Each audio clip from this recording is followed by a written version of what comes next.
Hi there everybody. On today's video we have this Ford Galaxy 2014 and I'm just gonna reset the oil because we just had a service on it,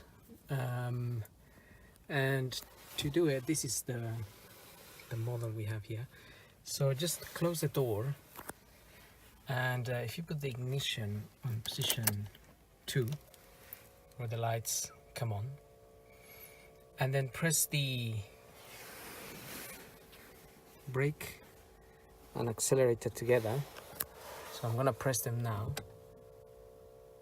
and then that P will start flashing and it says service oil reset in progress, and just keep it pressed until it resets.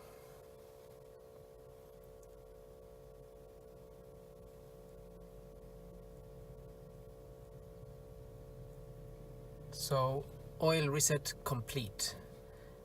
Now you can release the pedals and just press OK there, and that will go back to normal, and that's it.